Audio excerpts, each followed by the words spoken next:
शिव से 7 वचन मांगे, प्रभु अगर आप मुझको 7 वचन देंगे तो मैं आपके दाएं अंग से बाएं अंग आऊंगी। तो ये पूजा मांगनी पार्वती सती के रूप में आपसे शंकर भगवान है। कौन है आप? कौन है आप? भोलेनाथ। पूजा के पूजा जी मांगनी, पूजा के जैसे सती पार्वती शंकर वहाँ 7 वचन मांगे। पूजा ध्यान से सुनना, आप इनसे वचन मांगनी 7। पहला वचन है यदि यज्ञम कुर्यातमम सम्मति गणात्। यदि आप यज्ञ करते हैं तो मेरी सलाह लेंगे। सलाह का मतलब ये नहीं होता कि मैं हवन करने जा रहा हूँ, कर लूँ क्या, ऐसा सलाह नहीं होती। बिना पत्नी के यज्ञ संपन्न नहीं होगा, ये मांगा उसने कि अगर कभी भी यज्ञ करेंगे तो बिना पत्नी के यज्ञ संपन्न नहीं होगा। दूसरा वचन यदि दानम कुर्यातम। यदि आप किसी को दान देंगे तो आपका दान व्यर्थ जाएगा जब तक मेरा हाथ ना लगे, क्योंकि अर्धांगिनी आधे अंग की मालिक अर्धांगिनी। तो आप किसी को दान जब देंगे तो मेरा हाथ लगवा कर दान देंगे, अन्यथा अगर आपका से दान देंगे तो आपका दान नहीं लगेगा। दूसरा वचन मांगा यदि दान किसी को आप देते हैं तो मेरा हाथ लगवा दान देंगे। तीसरा वचन है अवस्था पालनम कुर्यातम। 3 अवस्थाएं बिटिया करिए, 3 अवस्थाएं हैं। कौन सी? बाल्यावस्था, युवा अवस्था और वृद्ध अवस्था। बिटिया कहती है एक अवस्था मेरे माता पिता घर कटेगी। कौन सी? बाल्यावस्था।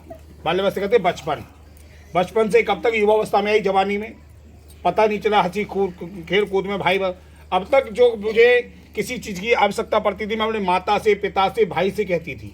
लेकिन अब मेरे पिता ने, मेरे भाई ने कन्यादान करने को, जो युवावस्था समझदारी जो आई तो मुझे कन्यादान वाला हाथ पीले करके कन्यादान कर दिया, आपके सुपुर्द कर दिया। तो अब ये 2 अवस्थाएं आपको करनी है। कौन सी? युवावस्था और वृद्ध अवस्था, जवानी और बुढ़ापा। अब तक मैंने अपने माता पिता से जो भी वस्तु मांगती थी वो तो उनसे पिता से कहती थी, भाई से। लेकिन अब जो किसी चीज़ की आवश्यकता होगी मैं अपने माता पिता से नहीं कहूँगी, जितना कि आपके ऊपर अधिकार रहेगा मैं आपसे कहूँगी। तो अवस्था हम ला करके देना, आप उपस्थित करनी है। चौथा वचन मांगा है धनाधिकोपन समझज्ञान। धन कहीं से निकालते हैं, जमा करते हैं, उसमें भी आप मेरी सलाह लेंगे। मुझको जानकारी होना चाहिए धन के बारे में आपकी। धन के बारे में क्यों मांगा है जानकारी? मान लीजिए आप घर पर नहीं हैं, आप घर पर नहीं हैं और घर पर मान आ जाए, मान का मतलब बुआ आ जाए या ननद आ जाए, है ना, ननद आ जाए, आपकी सिस्टर और बुआ आ जाए, तो इनकी कौन होगी? फुफिया सास, इनकी ननद हो गई। अगर वो आ गई और माने के बाद आपका धन मेरे पास नहीं है और मैं इसलिए आपके धन के बारे में ब्यौरा मांग रही हूँ, जानकारी लेना चाह रही हूँ, जिससे कि आप घर पर ना हो तो मैं आने जाने वालों का सम्मान कर सकूँ। बिना धन के सम्मान नहीं होता। अगर आपके पास आपका धन मेरे पास नहीं है और मैंने उनका तिलक नहीं किया, मैंने उनका खान पान का साधन सही से नहीं किया, तो कल को आएगी बहू तो बहुत तेज आई है, इससे तुम्हारी भाभी अच्छी, भैया अच्छा था।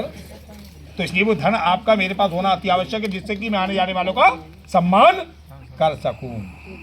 5वां वचन मांगा है गवादी पशु क्रय विक्रय। गाय, बैल, घोड़ा, हाथी, जमीन जायदाद खरीदे या बेचे, उसमें भी आप मेरी सलाह लेंगे। मेरी सलाह के बगैर कोई काम नहीं करेंगे। 6वां वचन मांगा है बिटिया ने षट ऋतु सम्मम पालम कर जाता। 6 ऋतुएं हैं, 6 में 3 मुख्य बरसात, गर्मी, जाड़ा। इन तीनों ऋतुओं में मौसम के अनुसार मेरी पालना करना है। बरसात में बरसात जैसा खान पान का ध्यान, गर्मी में और सर्दियों में जैसा खान पान का जो होता है उसके हिसाब से ध्यान रखना है।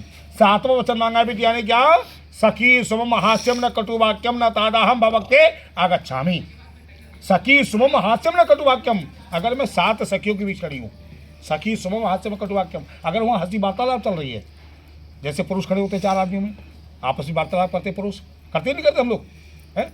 अब ऐसी स्त्रियाँ होती हैं आपस में हंसी वार्तालाप करती है। 4-5 सखियाँ खड़ी हैं और आपस में बातचीत कर रही हैं और अचानक पति का आगमन हो जाए, और पति का आगमन हो जाए तो पति जो हंसी वार्तालाप चल रही थी पति को देख कर बंद हो जाए, तो पति को क्रोध आ जाए कि मुझे देख के मतलब कहीं मेरी मजाक नहीं उड़ा रही कोई कारण।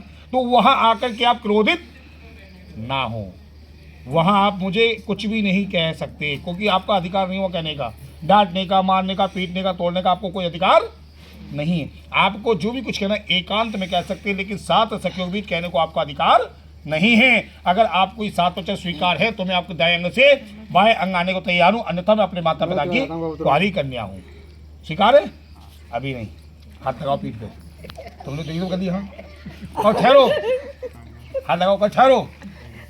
जिस समय 7 वचन स्वीकार कर लिए तो भगवान शिव ने कहा पार्वती ठहरिए, मैं भी अपने माता पिता का कुंवारा हूँ, कुछ वचन मेरे भी हैं, अगर आप उनका पालन करेंगे तो मैं आपको दाएं अंग से बाएं अंग लूंगा।